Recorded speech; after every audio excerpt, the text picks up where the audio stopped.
So Raja Saab teaser అంచనాలను పెంచింది, చాలా అనుమానాలని పోగొట్టింది. ఈ సెట్ చూసిన తర్వాత బయట ఎన్ని మాటలు వస్తున్నా మారుతి గారు మాత్రం చాలా జాగ్రత్తగా ఒక పెద్ద ప్రాజెక్ట్లో నిమగ్నమై ఉన్నారని తెలిసింది. సార్, ఈ సెట్ చూసిన తర్వాత, టీజర్ చూసిన తర్వాత మీరు ఇప్పటివరకు ఎందుకు మాట్లాడలేదో మాకు అర్థమైంది.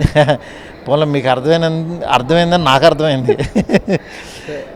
చెప్పండి సార్. ఈ మాకు ఒక పాన్ ఇండియా బుజ్జిగాడిని చూపించబోతున్నారని అర్థమైపోయింది సార్.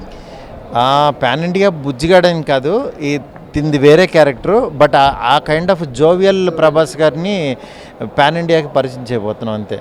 మీరు అంటే ఈ సెట్ చూస్తుంటే రాజీవ్ గాంధీ గారి ఆర్ట్ వర్క్తో పాటు ఒక్కొక్క అద్భుతమైన మీకు డీటెయిలింగ్ కనిపిస్తుంది సార్. ఎవ్రీ సీట్ దగ్గర నుంచి సీలింగ్ వరకు ఎక్కడ చూసుకున్నా డీటెయిలింగ్ ఉంది. So much of art work కనిపిస్తుంది. ఇంత పెద్ద సెట్ని మీరు నిర్మించడానికి కానీ ఇందులో ఎన్ని రోజులు షూట్ చేశారు? ఈ సెట్ సినిమాలో ఎంత పార్ట్ తీసుకోబోతుంది? సినిమాలో అంటే మంచి మేజర్ రోలే ప్లే చేస్తుంది.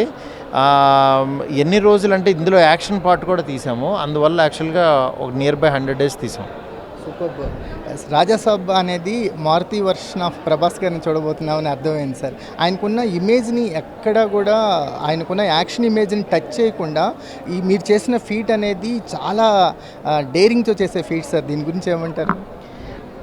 మారుతి వర్షన్లో ప్రభాస్ కాదు, ప్రభాస్ గారి వర్షన్ని మారుతి తీసాడంతే. ఆయనకి ఉన్న ఒరిజినల్ దాన్ని నేను తీయడానికి ట్రై చేశాను.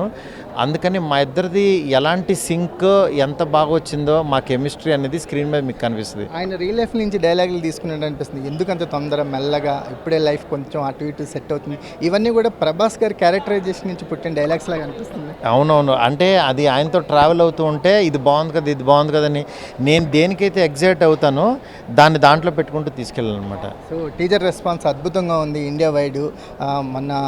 నిన్న జరిగిన ఫంక్షన్ గురించి చూసినా కూడా, ప్రసాద్ ఐమాక్స్లో జరిగిన ఈవెంట్ దగ్గర నుంచి ప్రభాస్ రాజాసాబ్ రేంజ్ అనేది మ్యాగ్నమస్గా పెరిగిపోయింది. ఎలా చూస్తారు దీన్ని? ఇంతమంది బ్లెస్సింగ్స్, అసలు ఈ రోజుల్లో ట్రోల్ అవ్వకపోవడమే పెద్ద సక్సెస్. నిజంగా దీన్ని అంత ట్రోల్ అవ్వకపోగా దీన్ని పొగుడుతూ ఇంతమంది ఇన్ని విషెస్ పంపిస్తున్నారు. నా సెల్ ఆగట్లేదు, కంటిన్యూ మోగుతూనే ఉంది. నిజంగా ఇంతే ఎనర్జీతో సినిమా కంప్లీట్ చేసి మీకు మంచి సినిమాని ముందుకు తీసుకొస్తాను అనుకుంటున్నాను. Thank you so much.